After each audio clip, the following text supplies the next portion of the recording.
Hey guys, one thing that everybody needs to keep in mind, that instructional video that we did, that is based on nobody else having any other sources of income.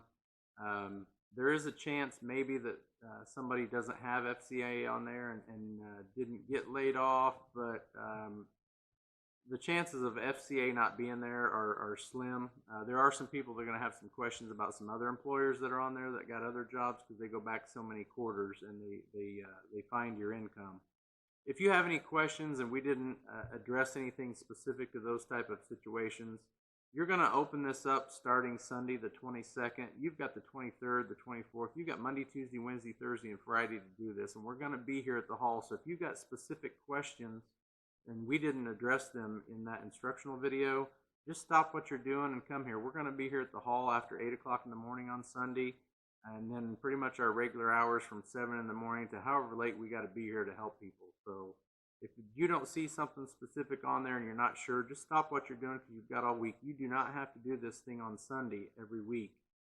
Sunday is just the first day that you're allowed to do it, and you've got the rest of the week to finish your claim. So if you have any doubt, just stop what you're doing. Make sure you get a hold of us. You can text 765-419-1627 is my cell phone number.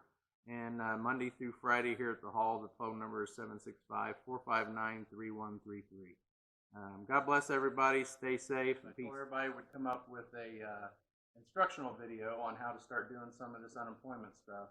Right now we're going to concentrate on filling out your claim. This is for anybody that is on indefinite layoff that had this short work week for this last week or is just now opening up a claim. And we're recording this video on Saturday afternoon here at the hall.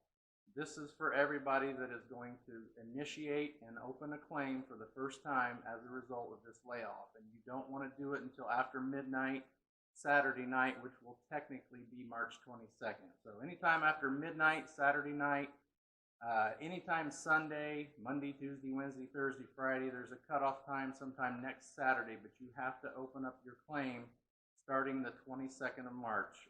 For anybody that doesn't have it saved on their laptop or computer, just start your internet up. Right here in your search engine, you can just type in in.gov uplink login. All you gotta do is hit enter. It's gonna have all kinds of choices here. You want to pick the top one right there is uplink.in.gov. That's the claimant self-service login page. This is where you'll enter your username, and thanks to Deb Bumgardner, she works midnights out in 5690 up at ITP1. She was the lucky person. We are going to use her account so everybody can figure out how to do unemployment. All right, everybody, once you get logged in, especially for everybody that hasn't had a claim open for a while, this is why we're here, and we're going to be opening up a new claim. So just hit the button there at the top that says File a New Unemployment Insurance Claim.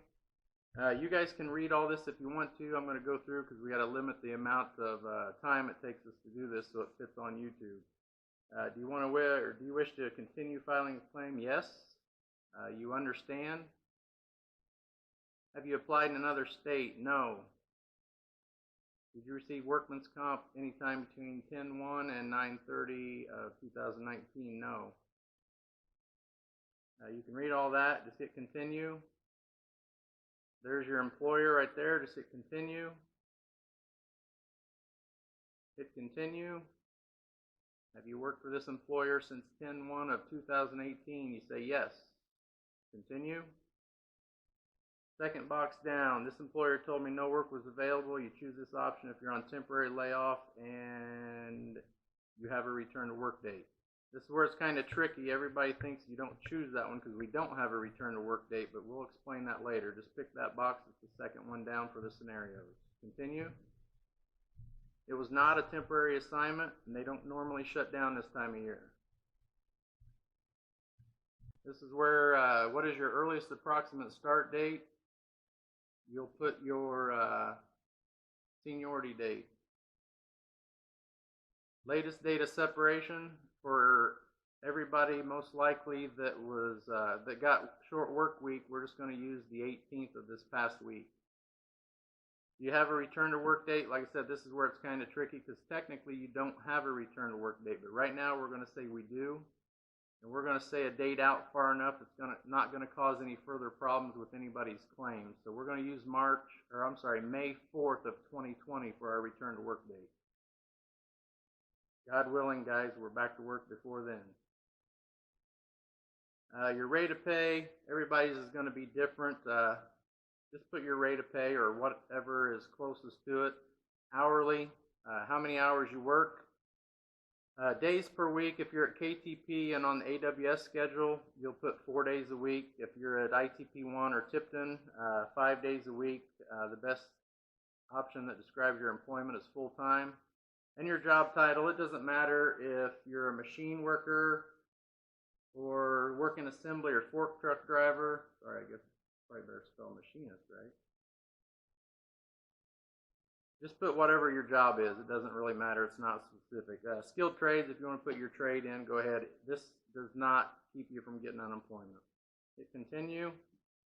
It asks you, have you had any other employment in the state of Indiana? No.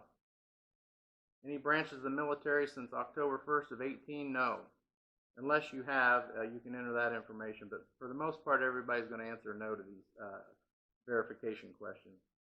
This, everybody, is what is called your timeline. We just created it, so you know it's correct. You'll go in here and hit yes, your timeline is correct, and continue.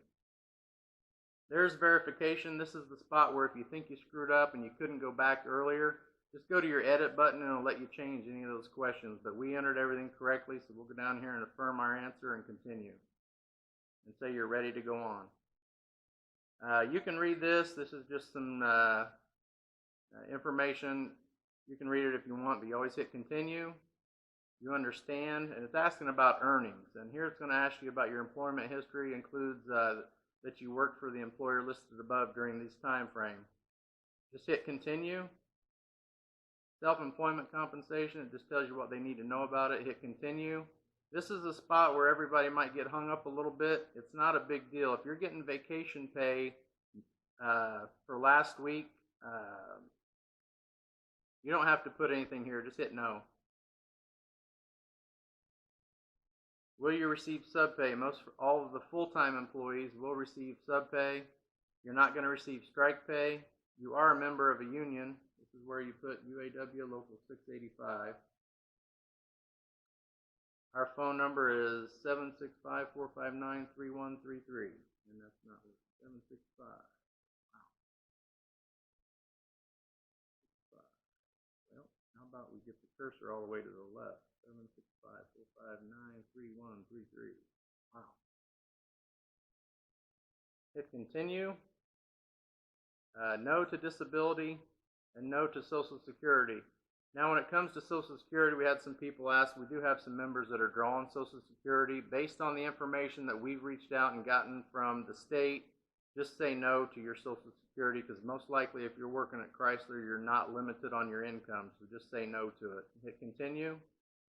If you have a 401k, which I think everybody that works at Chrysler has one because the company, I think, just contributed, you can say yes or no to this. This is just mainly making sure that you're not taking out any loan and you're not receiving any money from your 401k during any week that you're going to file unemployment. So to be safe, say yes, you have one.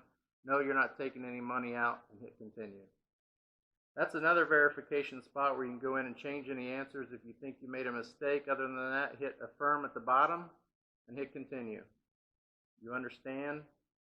This is a section that asks you about your ability to work. You can read that, but hit continue.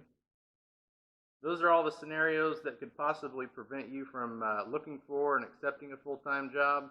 If you want your unemployment to go through just fine and there's nothing wrong with you, hit none of the above. You're able and available to search for or accept a full-time job. It doesn't say you're going to do it. You just have to make sure that you're able to. And it's a pretty important question because they make you affirm the answer like twice. You're not a member of a hiring hall. Continue. If you want taxes taken out, that's up to you. Yes or no.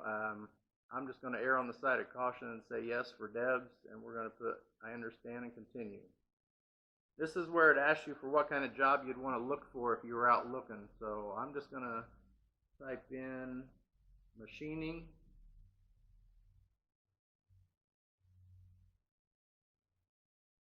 And you don't have to really put one, but if you want to put one in, we're going to make her a fork truck driver. I think this part's good right here because when you start typing right here, it's going to populate something. I think everybody ought to type in male and then hit the second one down. That way, when the state gets this, they're going to wonder why like thousands of people that work up in Kokomo decided they wanted to be a mail clerk. Hit continue. This is where you hit the same rate of pay that you put before, $30, put your hourly rate. It's asking you why you would not accept a job for less pay. Just put financial reasons. Hit continue.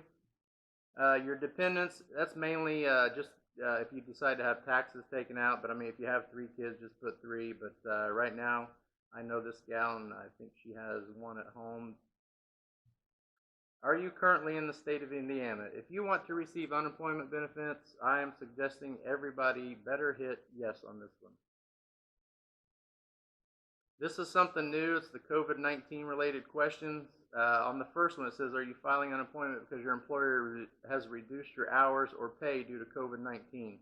That is very important right there. Make sure you hit yes on that. If you guys are quarantined, or for a small group that got quarantined because of the problem, you can hit yes to this. It's just going to ask you some more information, but right now I know this lady's not quarantined, so we're going to say no. Are you filing unemployment because you're caring for a dependent?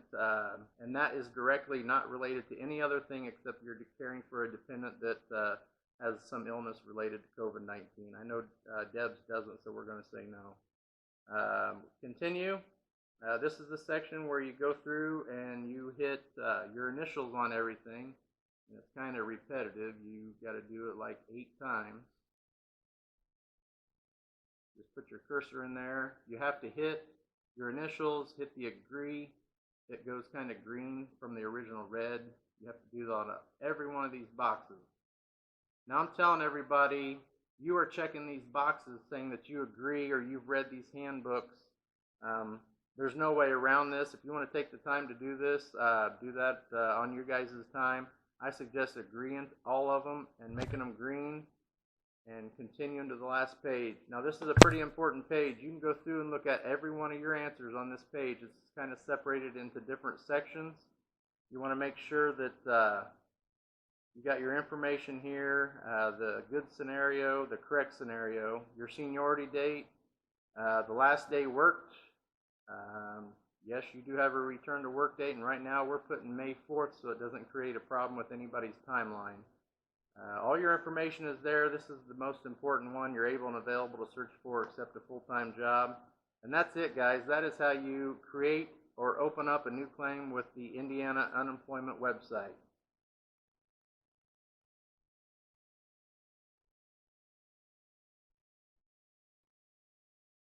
You electronically are signing this, so you just type your name in there, hit affirm, submit my claim, and boom, you're going to get this thing right here that says you have successfully submitted your claim. You want to look at your answers or go over anything, you can go back to your home page, go up here to correspondence history. What everybody definitely wants to do next week, when you open your claim, when you first look at it, it's going to say pending right here. This is your home page. This is what you're going to see whenever you log in. Check your claim status. It's going to say pending. It usually takes overnight for that to update. If you do this one day, log in that evening or the next morning and make sure that claim status goes from pending to open. If it doesn't, there is obviously some type of issue, but I've never seen anybody's not go to open the next day. Closing, guys. I hope this helps. That's the entire goal. If anybody has any questions, we're going to be here at the hall helping anybody that needs help. So everybody stay safe and stay healthy and be careful. Have a good day.